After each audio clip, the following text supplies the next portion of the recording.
Starting a freelance writing career is one of the best ways to A, make a lot of money, and B, become a business owner. It's relatively low friction, it's pretty easy to get started, and as you'll see in this video, you don't need a whole bunch of expensive shit to get going. In fact, you probably have just about everything you need to get started already.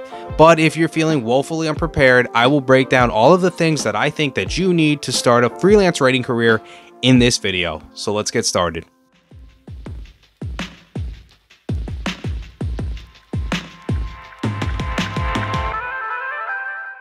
All right, number one, you need a computer. This isn't some old-timey career where you can do it on a typewriter or with a quill and a scroll. You have to have a computer, but it doesn't have to be anything over the top. When I first started writing, I actually started on my daughter's Chromebook, which I believe cost us like $90, and she got it for like Christmas or something. I ended up writing a bunch of articles on that, and then I upgraded to another Chromebook, which was like 3 times the price, but still not very much money. And I made tens of thousands of dollars from that. And it wasn't for probably like a year until I upgraded to a real computer. And, I've been using that one ever since. But the point is that if you want to make a few $1,000s or, tens of thousands of dollars, you don't need an expensive computer for freelance writing. The next thing you need is a website. Yes, you need a website. It shows that you're professional, that you're taking this seriously, and you're not just some jackass who successfully filled out a job application. Your website should be relatively clean. It should have a home page, an about page, and a place to showcase your work. Ahem, a portfolio. And I actually shot an awesome video on that and that none of you have watched, and I'll link that at the end of this video. Make sure you check it out. And I'll say this, there are a lot of website building platforms out there. WordPress, Wix, Squarespace, GoDaddy, I think MailChimp can do it for you, HubSpot, there's a whole bunch of them. But in the end, everybody who takes this seriously goes back to WordPress. And they go back to wordpress.org. So if you are somebody who wants to take this seriously, I would suggest you getting into the world of WordPress, learning as much as you can about it, and that'll be your bread and butter. So go with WordPress. All right, the third thing you're gonna need is some type of text editing software.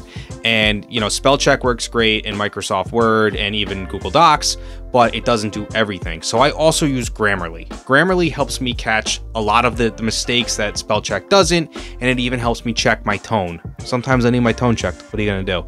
And this isn't an affiliate or anything like that. I'm not trying to sell you Grammarly. I don't have any skin in the game. It's a tool that I use that I believe in. There are some other tools that compete with Grammarly too, and a lot of them are AI, like Jasper and Copy AI. And if you're into the world of AI, you can start using these tools to help edit your text and, just create cleaner, better written articles. Wait, before we go any further, hit that like button for me. All right, here's the part that most freelance writers hate, and it's the truth, but you're gonna need some video conferencing software. Some of your clients are gonna wanna meet with you, and I know that a lot of freelance writers are introverts and they don't really wanna speak to anybody, but you can't get everything done through email. So you're gonna need like Zoom or Google Meet, a webcam, and at least a computer like powerful enough to have a meeting through. All right, so those are important. You have to have them if you wanna get anywhere in freelance writing. A LinkedIn page. You gotta have a LinkedIn page, and you guys know I have a love-hate relationship with LinkedIn, and it's mostly hate, but it is important, and it doesn't have to be much, but it is one of the best sources to finding clients, and it also tells any potential clients who have found you through other means that you do take yourself seriously and you do consider yourself a real professional. It doesn't have to be much. If you look at my LinkedIn page, it isn't that fancy, but it gets the job done, and I make quite a few $1,000s off of LinkedIn every single year. All right, 6, you need a way to get paid, and that's the fun part, right? So we went from video conferencing and shitty LinkedIn to getting paid. You do need a payment platform.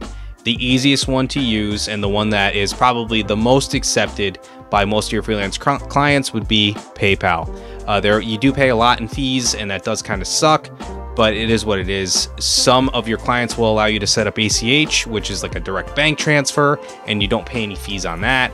But you can maybe get paid through Venmo. There are a couple other platforms that you could potentially use. There's a whole bunch of invoicing platforms too that are a little bit more professional. I use PayPal, and other than the fees that I pay, some of which are international and absolutely brutal, it does work for me. So, it's up to you, but you need some type of payment platform. All right, the last thing you need to start your freelance writing career is a niche. And, you know, there's a lot of people out there who think you don't need a niche, but in today's day and age, you definitely do. You need to have an area where you're an expert, where you're valuable, where AI can't replace you. So you definitely want to find a niche, stick to it, and build your expertise in it. If you need help finding a niche, check out this video right here, and I'll check you guys out on the next one.